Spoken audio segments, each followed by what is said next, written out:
Let me tell you about the Sleep With Me podcast. If you struggle to get a good night's sleep like me, I need you to check out this podcast. Each episode is crafted to help you unwind, featuring gentle storytelling designed to ease your mind and guide you into restful slumber. I kid you not, whenever I'm anxious in bed at night, I turn it on, and before I know it, it's morning, and I'm as refreshed as I've ever been. I am not sure how it works, but trust me when I tell you, it does. So, join me and thousands of others who have turned restless nights into peaceful sleep with the help of the Sleep With Me podcast.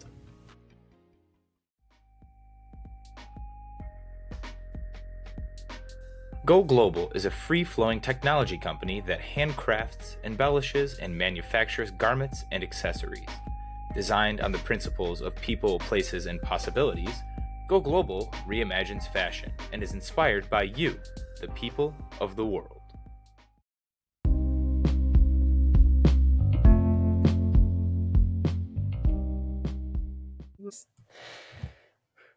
Hello again, beautiful people. Welcome back to the Make Mental podcast, where today we are taking a deep dive into the conversations that matter the most for our mental health and wellness.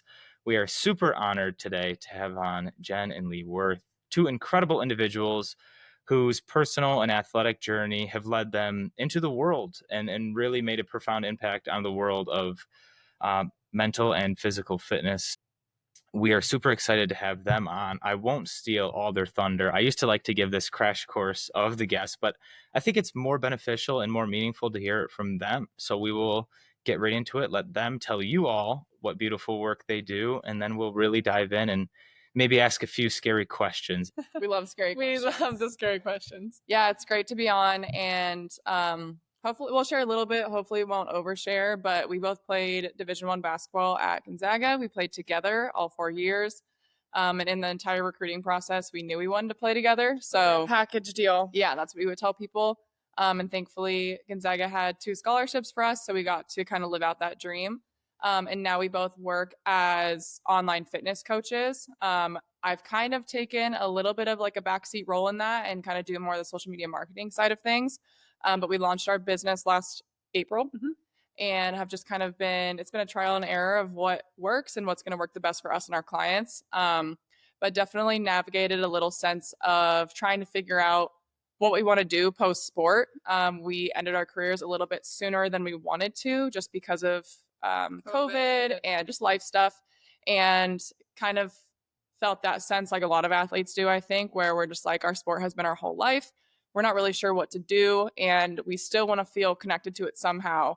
But how do we do that without having to pick up a basketball and actually play all the time? So that kind of led us into the fitness world, and that's what we do right now. Yeah, I love it. And I think a lot of people can feel that, whether it's sports or not, just you do something for so long, it becomes your identity.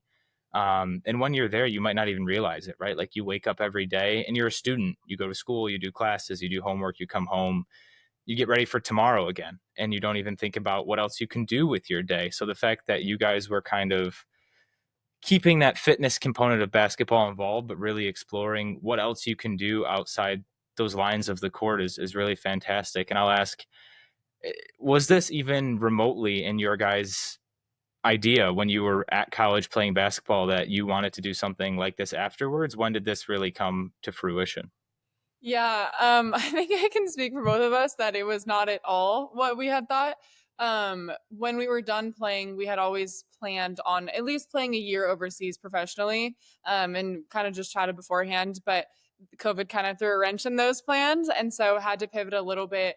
And in the end, hindsight's a beautiful thing, and I think it was all a part of God's plan for us. But in the moment, like Jen said, we were kind of like, well, what the heck now? Because our plan, we played all through our whole entire lives, honestly. And it's just kind of from one to the next. It's like, okay, you play club, and then you play in high school, and then you get a scholarship and you play in college.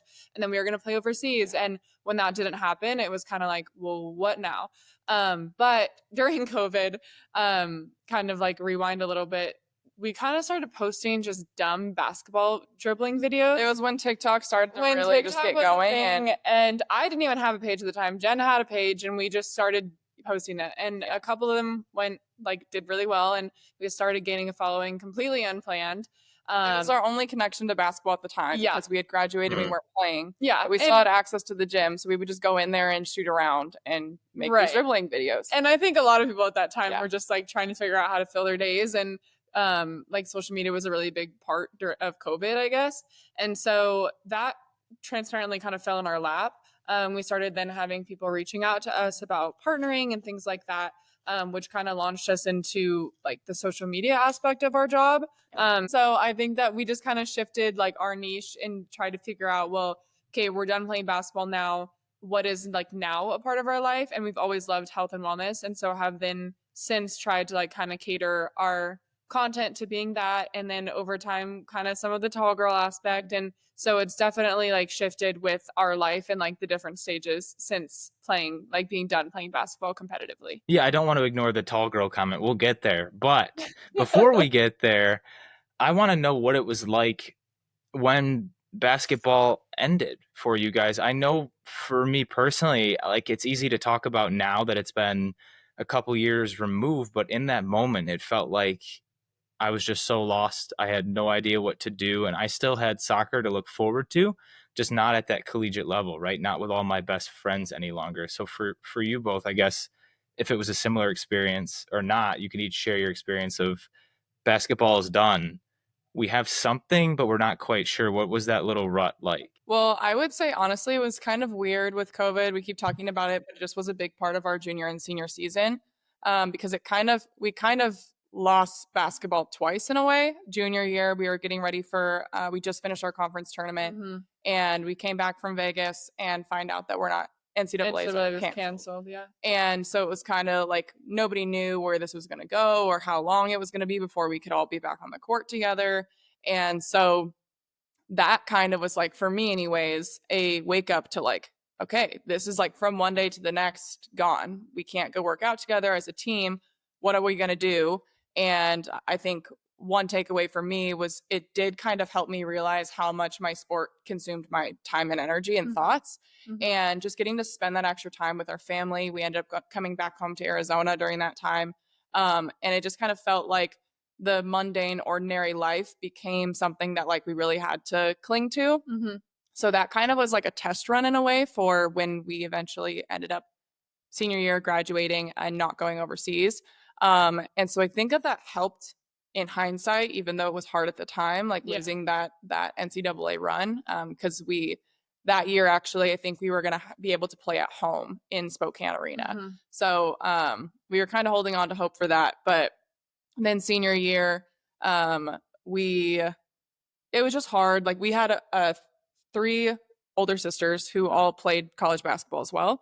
And we had one sister go play overseas. And so we kind of knew what that like life looked like. We really wanted to travel and felt like that was our opportunity to get to travel, and just kind of something that in your early to mid 20s, that's the time to do things like that where you're So we were clinging to that, and just because everyone always says you're a student first and an athlete second, but we didn't really feel like that. We were like, no, we're going to play sports and we're going to get an education. But when we did graduate, it was like, okay, we can't do this. And I had no other plan mapped out for myself. And me going to play overseas was kind of a way that I was going to buy time for my next career step. And so like Lee said, it did kind of feel like God's plan in a way, where we kind of made these silly little dribbling videos that we had no idea could turn into a business and a social media following. And I don't think anybody really knew at the time like what that would look like. So we were just learning on the fly. We were learning from our mistakes. We had no clue what we were doing. Like looking back, I'm like, we were absolutely floundering. Like we were just making things up. But our entire life, we've been just like the ultimate yes men. We say yes to every opportunity, even if we end up falling flat on our face, because you never know what could work out. And I would say even if you fall on your face 9 times out of 10, that 10th time is worth it. And that kind of led us here. When you say yes to everything, as people that do that, what does it feel like to say no? And then I guess a follow-up to that is, when do you say no? It's a skill for sure. And I would say like together, when like when we are together, like business opportunities, or like we just have, like, I think networking and who you know is like one of the best things that you can do for yourself, because you might not be the most skilled, but if you know someone who knows someone, like you can have so many opportunities. And I think that's a lost art, is that connection. However, like on the flip side of it, kind of like you're alluding to, it is very easy to get burnt out. And that is something that I'll speak for myself, I personally struggle with a lot. And to be honest, Jen has to like kind of bring me back down to earth at times. I think together we are ultimate yes men and we say yes a lot. But when it comes to like our personal lives, like I definitely have a tendency to spread myself thin. And Jen will be like, LeeAnne, just like take a deep breath, like take a step back. You need to take this week and just say no to everything that comes to you, which is so against my nature, because I want to do things, like I want to be a go-getter. But I think that finding that balance is so important. And like you can't pour out of an empty cup. And if you're running on fumes, then you're going to be doing everything like average instead of half-heartedly, instead of like just taking the time to actually regroup and like refuel, and then be able to like attack the next thing with like a full tank of gas. Yeah. I would say this is definitely, I don't want to say were, because we still are yes men, but I would say that we kind of weigh quality over quantity opportunities now. And like, are we saying yes to something that is aligning with our goals and where we want to be as people and as a business? Because it is really easy to get burnt out. But fresh out of college, we were just like ready to hit the ground running with whatever it was. Yeah. And we didn't have anything lined up. So it was kind of just like a trial stage. Like, let's see what we like outside of basketball. Yeah. Let's work for this company. We were baristas. We worked for a female health company. We worked for ourselves. We tried to like just do social media full time. And then we were like, okay, we need a little bit more. And so we really just We're all tried everything all over the place. And now we're learning from that time and kind of realizing like, all right, what do we want to commit to? Yeah. What is like a worthwhile pursuit? Yeah, bouncing all over the place. Pun fully intended. It felt like there with the basketball reference, but yeah, I pick up on those. I'm a nerd for puns, so if you got a bunch, throw them out there. But I think the key statement there was quality over quantity. When as an athlete, we do 100,000 reps. I mean, was it 10,000 hours or something to be considered an expert? Yeah. That's often quantity over quality. So that way, when you get to the game, that quality shows up.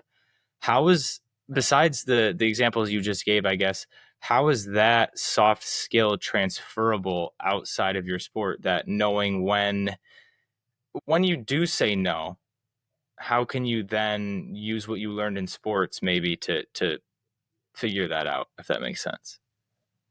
To like figure out the like how to navigate saying no to a certain thing. Is that what you mean? Yeah, I mean, there's like 3 questions I want to ask. I tried to blend them into one and it didn't work, so I guess I'll just ask one at a time. When my reference to doing 10,000 times so that way the quality pays off in quantity. Obviously, you guys figured that out from social media to barista to female wellness to all that, and you landed on your quality.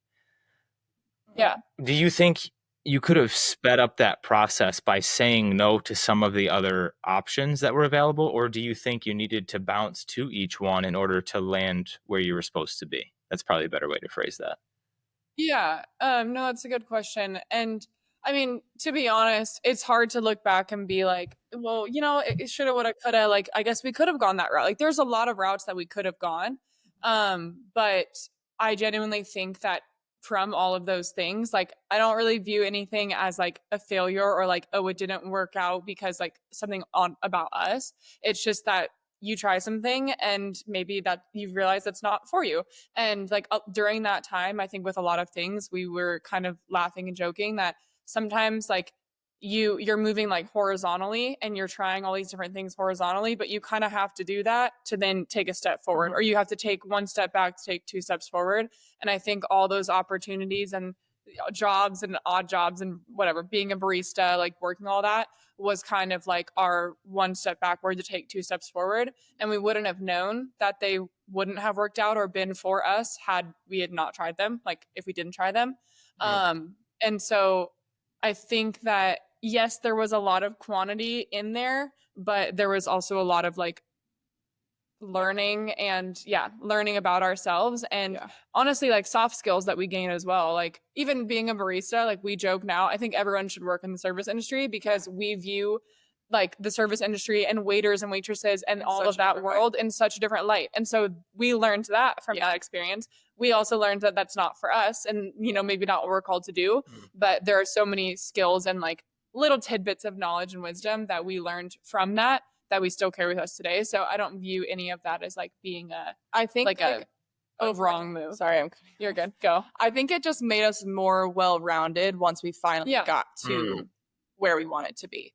And maybe we could have streamlined it, but I think that like Lee said, by working these kind of odd jobs, by being a barista that we probably knew we weren't going to do as a career, or by working for different bosses or with different employees, you learn a lot about yourself. You learn a lot about how you interact with other people. Yeah. And we also learned that like, we don't want to work a 9 to 5. We want to pour into our jobs in a different way. We love to create and like, be creative. And ultimately that's kind of what led us here, is we were missing that piece of like, we're creating something that is exactly what we want to do. We're not creating it for somebody else or somebody else's vision.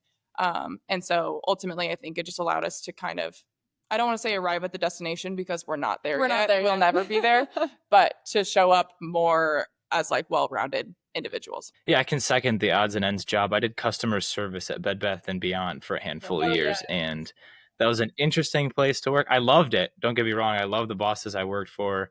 I liked the kind of thinking on your feet, but when you have an angry grandma coming in screaming about their UGG comforter that's not the right color, or there's one stitch missing, I'm just like, I didn't put that together. I just sold it to you. Like, let me go get another one. I'm sorry. Like, you're right. It is our fault because we're selling the product. But I'm like, just take a deep breath. It's okay. We got more in the back. Let me go get you the right one. But those skills are totally necessary, even if you're not in customer service. But being exposed to them time and time again early on in your career really can kind of what feels like a streamline, even though it's not, because you had to go through that job. It really can propel you once you take that next step forward. Before we transition off the theme of yes and no, I want to know what happens when one of you says yes and the other says no, because right now it seems like you guys are you're moving at the same speed, you're jumping to the same places, you're that package deal. What happens when Jen wants to say yes and Lee wants to say no, or vice versa? That seems like I need to be a fly on the wall for that. Yeah, I'm actually curious what your answer is going to be, because I have one. I don't think that we have a good answer because we still have to reevaluate that every single day. Yeah. I was going to say in the introduction, you introduced us as the Wirth twins, and that's what we are, but I also am married, so I go by a different last name. And I would say me getting married was the first step in our life that we didn't take together, thankfully. Yeah, obviously, for obvious reasons. I ended up moving as well for my husband's job, and that distance between us before I got married, the longest that we had ever spent apart was probably a week. And so we really did just do everything together. Even going to college, our older sisters wanted us to go to different colleges because they wanted us to like gain that sense of independence. And which I do say, I do think that we are point. both still very independent despite like having each other. Yeah. But we also understood where they were coming from. But we also not as many people, like there's not that many people who are blessed enough to have a twin and have somebody who can compete at the same level as you and get to do that together. And so that was an opportunity we didn't want to say no to either. But with me getting married, moving to a different state, and still trying to work together, now we're juggling completely different lives. Our days look different. There's a time change, all of that stuff. That's really opened our eyes to like, all right, what do we want this to look like? And how can we make it work for both of us when we aren't doing the exact same thing anymore? Yeah. I would say, like Lee mentioned earlier, I'm able to slow down a little bit more than she is. She kind of like tries to yank me along, and I kind of pull her back a little bit, because I've really been trying to focus on like just slowing down in general. Yeah. I think sports has taught us to just be go, go, go, and you have to be producing something to be successful and productive. And I've been trying to rewire myself to accept that like rest is productive too. Even in our job as fitness coaches, like we would never tell our clients that you need to work out 7 days a week because it's not productive. You're breaking down your muscles with never giving them a break. And so in so many ways, rest is productive, and we have to remind ourselves that. But when our job is completely self-led and self-constructed, and we make our schedule. And we're both very driven Yeah. and ambitious individuals. It's hard to find that time to slow down. Yeah. So I don't have a great answer for you, and I'm gonna let LeeAnne give her 2 cents because we're No, that was a trying to perfect answer. That answer Yeah. counts. That answer counts. I think so too. I mean, and to not like beat a dead horse, I was just gonna kind of say sort of what Jen said, but because like that was kind of the turning point, was Jen getting married and moving, and then realizing like, yeah, our days do look very different. We're at very different stages of life now, and there's so much beauty in each stage of life, but now we have to kind of reevaluate how this is gonna work. And yeah, sort of the push and pull of like, I am in a stage of life where I'm not married, and I can put all my attention into this, and that is such a blessing in some ways, but also the fact that Jen kind of pulls me back and I pull her forward is a blessing, that we kind of have that balance as well. But it is different in the different stages of life that we're in. And thankfully we don't get our feelings hurt very easily. No. Because it's taken a lot of like time and back and forth and hard conversations. Yeah. Yeah. What a special episode. This is kind of cool to have you both on at the same time, because I also have siblings, and I also had the privilege of going to school with one of my siblings.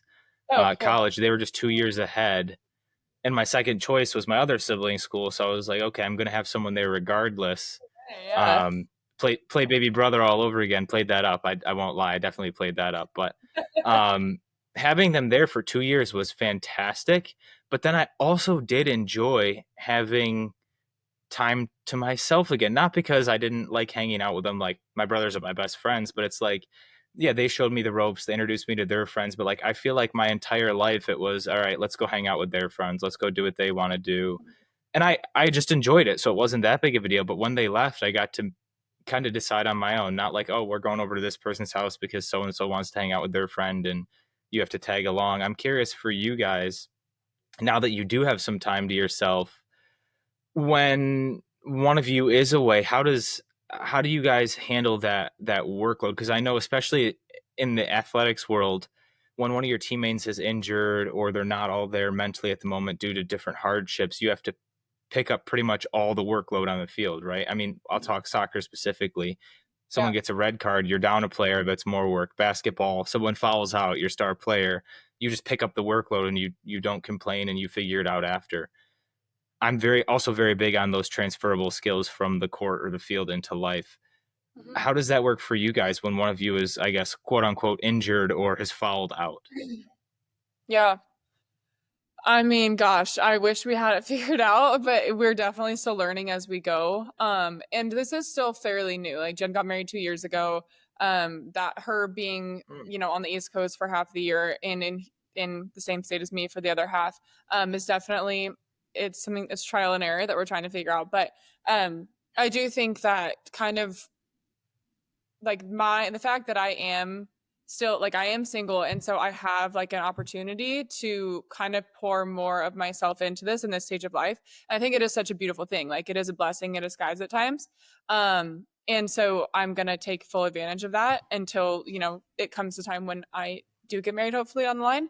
But for now, I definitely like it keeps me busy, and I do feel very thankful for that. Whereas Jen has different things that she has to juggle in married life and traveling and the nature of like, all of that. And so I think that definitely does help. And it also gives us like passion and purpose, and it's something that fills us and excites us. And so that also helps. But I think that it is a lot of give and take. It's a lot of like hard conversations. It's a lot of like just being realistic with ourselves too. And kind of what we were talking about earlier with like the quantity over quality. That's something that I think we've had to adopt and lean into more in the last couple of years. Because when we do produce something and what we're doing, like, we want it to be meaningful, and we don't just want to like be putting stuff out to put stuff out.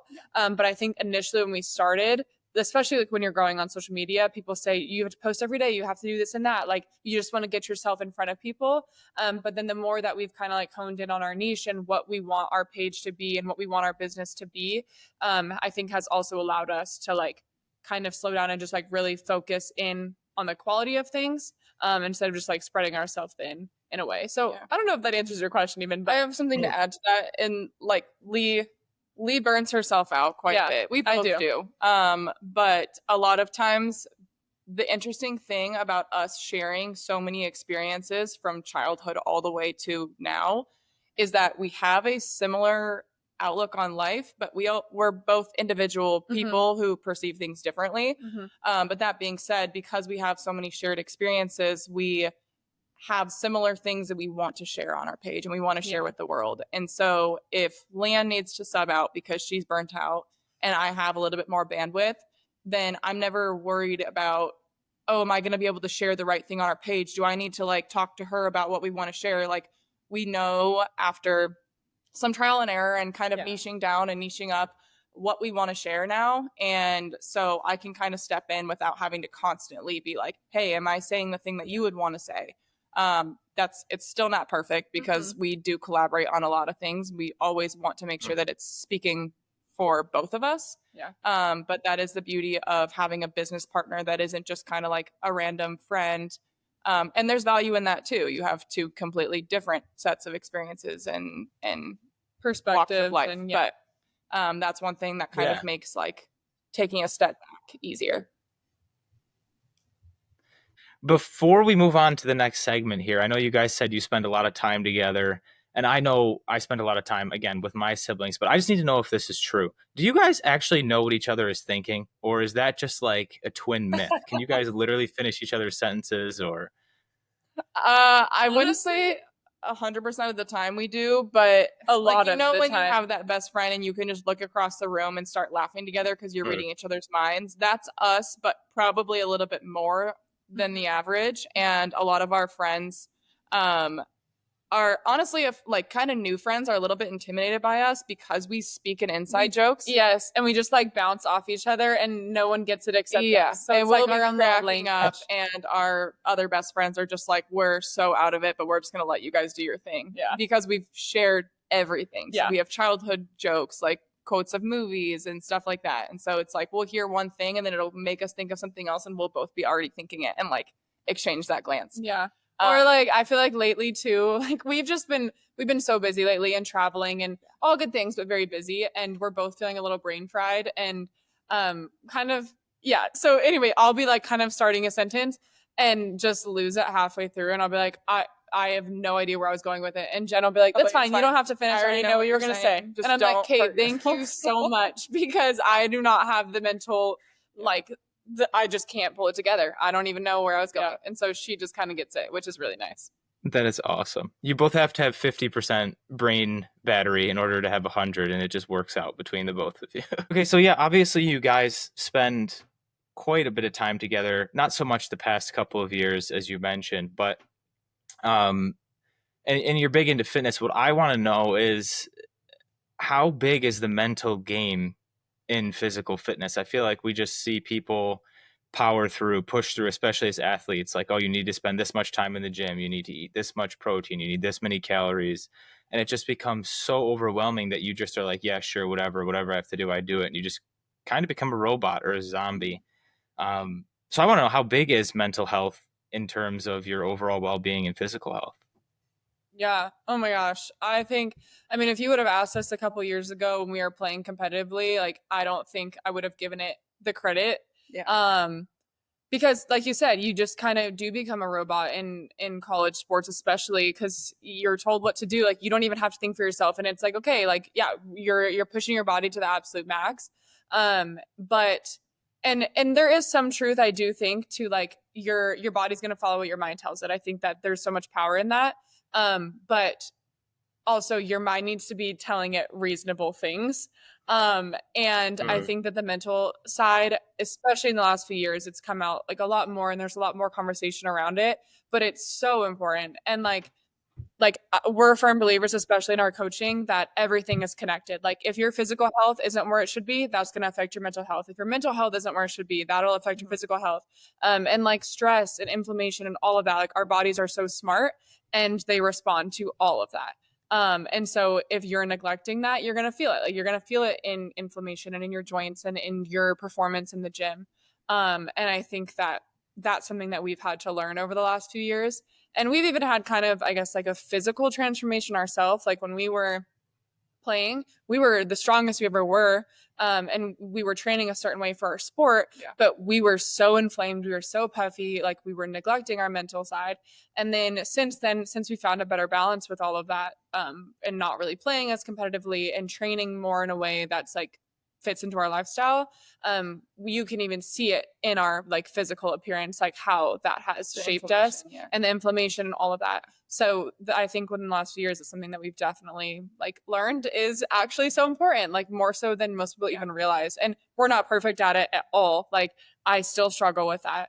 But I think it's the awareness that comes with it is you can't fix something that you don't know is a problem. So is this, now that you have this knowledge, is there a way for people who are in your position now, when you were there a couple of years ago in college, to get this information and this knowledge to maybe avoid the joint pain, the puffiness, whatever you guys have described? Is there a area now that you could turn to, or if someone comes to you and says, "Hey, we saw you go through it. Thank you for being so open and honest. How can we avoid it? We're starting to notice these symptoms." Gosh, it's so tough because like Lee said, you, especially for us, like we were there on scholarship, but for anybody who's just committed to it, like you don't get to say, "Hey, I'm going to sit today out." Like I'm not going to practice today. I need rest. Like you don't get to say that.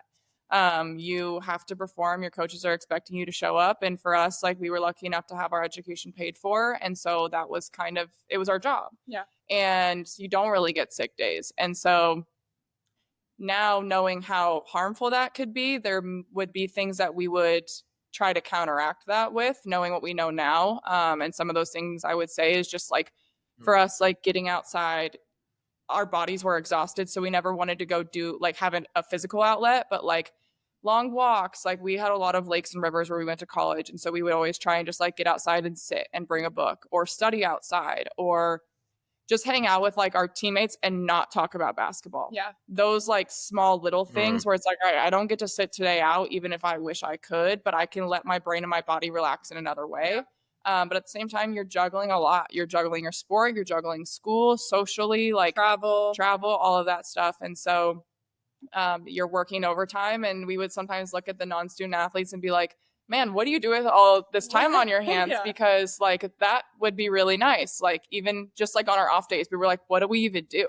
But I would say take advantage of your off days, like really do something that's going to fill your soul up and allow your mind and your body to relax.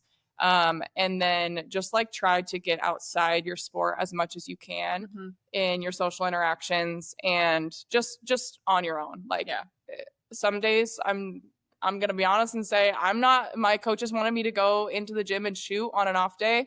And I was like, for me, like it's going to be more beneficial for me tomorrow if I take this time to rest. So when you do get those opportunities, just like really assessing what do I need right now? Intentional with that. Yeah. And then give yourself that. Yeah. Yeah, I think when you're honest with yourself and you understand that doing nothing is actually doing something for you on those off days, that's when the true shift happens. And it is so tough. Again, it is so difficult, especially as most of the time individuals who are so driven, again, if you're there on scholarship, you have this extra thing within you is like, all right, I can't take this for granted. I can't rest. I need to do more. I have to do more. Not everyone gets this. All these thoughts creep into your brain that it's hard to decipher what are actual true thoughts and what are just those monsters in your head. Was there ever a moment in your guys' career at college where sometimes the monsters got really, really loud and you just didn't know how to handle that? Yeah, I mean, even just like from like the day to day, like kind of what you were just talking about, like when I think so much when you're an athlete, you're driven, you're ambitious, you want to like, you have, things that you want to achieve, personally for your team, all of that. And we were really competitive. Our team was great when we were there. And I think there also is like an element, at least for me, that like kind of talking about rest is if it feels like kind of counterproductive. And if you're taking rest, there's someone else out there who's not. And they're in your head, like, at least for me, I'd be like, well, they're getting ahead of me. Like if I'm taking a rest day and they're out, getting shots up or whatever, then they're getting ahead of me. Or I'm letting my team down because I'm taking this rest when I could be getting in and, you know, going to make 100 free throws, you know? So I think that was definitely something that I struggled with. And I think also COVID too. Like we had, I think we've talked about that a lot, but it was a big part of our last 2 years in college. And I think everyone kind of felt the mental toll that came with that. A lot of it, I think, was the lack of connection. Like we had to quarantine, we didn't have fans. And so I think that towards the end, speaking for myself, really affected my mental health because it wasn't like the sport and like kind of the environment that we had our first 2 years, and navigating that weighed very heavy on me. And then it wasn't like, okay, I can like turn to someone else we were all going through it together, but we were all going through it like we were literally like physically separate, 6 feet apart or whatever, or like quarantining in our rooms. And that was really, really hard to navigate. And so yeah, I think that, and no one knew, like we all were going through it for the first time too. So it's not like you can look back and be like, oh, I should have done this because we were walking through it for the first time. Yeah. But it definitely was heavy on the mental health at the time. I would say as far as the monsters, like I feel like it just in the general scheme of things, we were super fortunate to have coaches at a young age who were not all about the sport and who had families and who always reminded us that like you need to work hard for what you're going to get or what your goals are, but also like this isn't everything, your sport isn't everything. And it's always a constant battle for it to not become your identity. But I would say like we were just blessed enough to be surrounded by people who reminded us that and who weren't always like the devil on our shoulder, like you can do more, you can do more. Honestly, it was more us doing it to ourselves. Not everybody's that lucky and that blessed to be surrounded by people like that. But thankfully we were. And so I think like our experience is that there's struggles and nobody handles the situation perfectly. And we were thrown, like things were thrown at us that we didn't know how to handle. But there's people out there who really, really struggle with this and don't have a support system like we did. And so fortunately, like while there were our day-to-day stressors, and I never want to minimize that, there wasn't really any like big mental tolls and things that we had to battle or sit ourselves out from in order to like focus on that. And we feel really blessed for that. One thing that we did not make it out of college without was a handful of injuries. And so I would say that was like something that we really struggled with.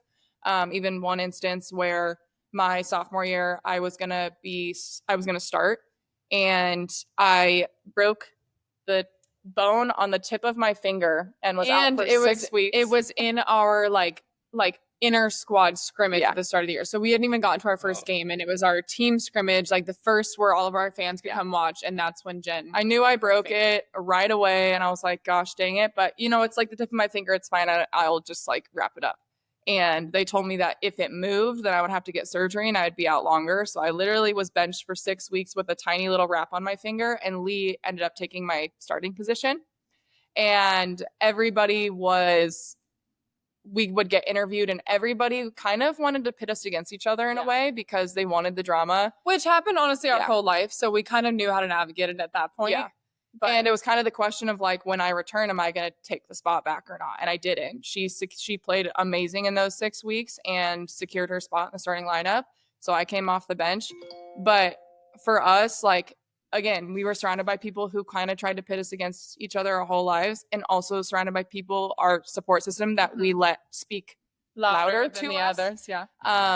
who reminded us how lucky we were to play together and just to be able to be out on the court and compete. And so for me, it was never like, oh, she took my spot. It was like, no, she earned that spot. And I get a chance to work hard this year and try and earn it back next year. But I would say that was something that like I definitely had to like combat. And I had to fight that off a little bit. And those kind of like voices of like, well, what about this? Have you considered this? What if it takes longer than 6 weeks? You know, all those things. And my finger was not the only thing that I broke or had to sit out from in college. But that was a big one just because it was the starting position and we were both fighting for that position. And LeeAnne had her fair share of injuries too. But you just kind of learn like, all right, well, how do I make the best of this situation? And sometimes that means like, hey, there's a freshman on the team who's going to get more playing time or get more minutes in practice because I'm not there. And I have this opportunity to make our team better from the sideline and help that freshman and build them up. And so it's kind of just about when those monsters do come, what are they telling you? Is it true? and how can you spin this situation to be a Right. positive somehow, and for you to either learn from it or for somebody else to learn from it.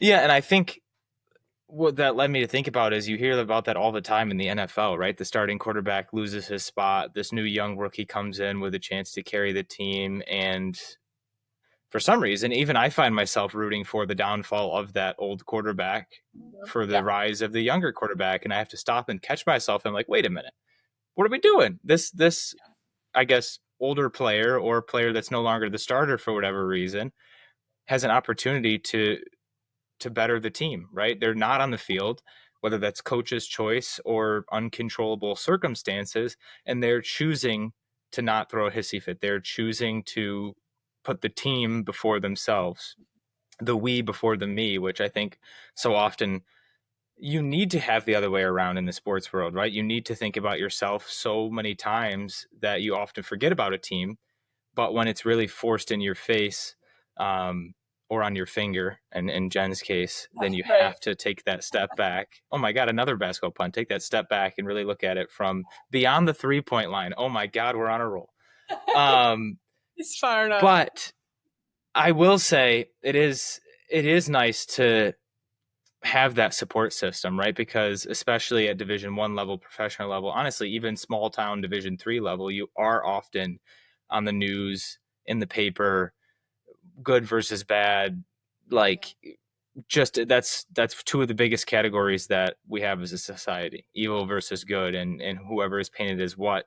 I mean, take it for how you want, but when you let that good network that you have, that positive other half that happens to be a twin for you guys, or wonderful coaches, or 3 older siblings, I know I can relate on the older siblings, and you let their words hold more value and their opinions and their support hold more value than that counterpart, that's really when you start to succeed, or at least feel that comfort, or remember why you're doing the things you're doing, that you can give support, again, in your case, to your sister, but again, to a different teammate who might really need it, right? You also don't know how they're feeling. I'm sure it was equally as awkward to be like, oh crap, now I got to take my sister's spot. Is she going to be mad at me? What if I don't play bad and she comes back in? Like, how am I going to? There's so many things that you just can't control, that the one thing you can control is, all right, how can I support this person who's now in my spot, but also work my ass off to take it back from them when I get back without giving up. You don't have to just roll over. You can still be a positive role model in that process, which it sounds like you guys handled that well. You did talk about identity a little bit in there. And again, I told you I wasn't going to ignore it, because way at the beginning, you talked about the tall girl problems. And being in the athletic world, coaching some tall girls myself, dating a very tall female, there are some problems. Well, problems here in air quotes for people that are listening, right? Some difficulties that you wouldn't think about, right? It's a classic case of, I'm not tall, I wish I was, and then, oh, I'm too tall, I need to lose some height. So I'm curious to hear from you guys. First of all, if you're okay with sharing it, how tall are you? Because D1 basketball. And second of all, what are these so-called problems? Yeah.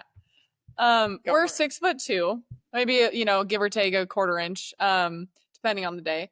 But yeah, gosh, this is such a loaded question, something that we're honestly so passionate about.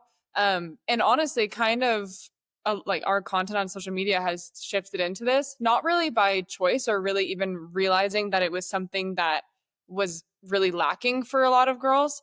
But we, I guess, have had a couple of videos that were referring to height. And since then, like, now that's become a huge part of our content because it resonates, and we didn't really realize our mom from a young age, like, ingrained into our head. She's a sweet 5'7" lady, like petite. Well, not petite. She's above average, but compared to our family, like we're all of the girls in our family and my brother are all over 6 foot. So like, she's petite to us. But we grew up in a family that was like always around sports, and most athletes are generally a little bit taller, at least in basketball and volleyball world and things like that. So that was kind of our normal. And then like all through college, like we were on rosters with girls who were, 6'4", 6'5". So we were just kind of like, that was our normal. And then we get into the real world and we're like, this is not normal. We stick out like a sore thumb everywhere we go, not only because we're tall, but because we're identical twins. We get stared at, we get stopped and asked questions. questions. And so, all the time. And so it's definitely something that we've realized is like kind of speaking, it is a part of our identity, and kind of, I guess, speaking into that for girls who have reached out and told us that, you know, they're so uncomfortable in their height. They're so uncomfortable being the only ones who, like, you're a foot above the rest. You can see over a crowd. Like, we go to concerts and people will be like upset with us because we're blocking their view. Like, the world is not made for our height, really. And so I guess just kind of learning to embrace that, and like that, yes, there are challenges that come with it. There's plenty. But there's also so much beauty to it, and it's a unique hand that we've been dealt, and you can use it for good. You can use it to inspire others. And so just kind of, I guess, taking that quote unquote insecurity that, or at times it can feel like that, and how do I rework this to just like really embrace like the way that God made me. Yeah. And just to kind of answer your question in a literal sense, like, one of our main niches is helping tall women find clothes that fit.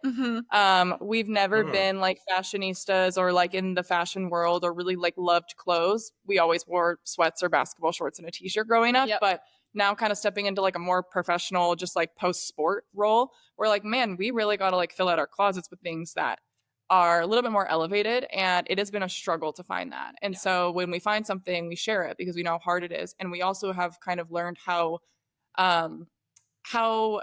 clothes and clothes that fit well can affect how you step into the world and how people receive you. And so we want to, and how you like perceive yourself and your confidence behind it. And a lot of times we just kind of like hid behind our baggy men's sized clothes because that's what was long enough. And so clothes is a big one. But I would say the hardest thing is just kind of like feeling uncomfortable around your peers when you're taller than everybody else. Like, I was 6 inches taller than my prom date junior year. And he was one of my best friends, and we had the time of our lives because neither one of us cared. But that's a hard thing for some people to overcome. And kind of how Lee mentioned earlier, though, like when you start to realize that I can't change this, so how am I going to embrace it and learn to make it work for me? Really good things happen, and people have reached out to us just thanking us for our example, which we don't even feel like we're doing something half the time. Like, who knew that just walking with your head high and your shoulders back and how you carry yourself when you walk into a room could affect somebody, but it does. And so it's those little things. And also just like, we've gotten so many opportunities brought to us because people want to start a conversation with us. They want to know how tall we are. They want to know our story. And we've started conversations with strangers in line at a grocery store, just kind of over our height being that like conversation starter. And so we've met some really, really cool people that way. And so you just never know what could come of you embracing something that you might think is a bad thing or a negative thing or something that's really hard for you to accept, but somebody else is admiring. Sorry, we are very passionate. We do appreciate you guys. We do appreciate you guys for taking the time to come out and share your story and really shed a light on all things. I mean, literally all things. I think we talked about just about everything in this podcast, but that's the beauty of it is sports can transcend more than what's in between the lines. Just like your mental health goes far beyond just what's inside your brain. So Jen and Lee, I won't say the Wirth twins here at the end. We'll kind of get it right here. Jen and Lee, thank you so much for taking the last hour and spending it here with us on the Make Mental podcast.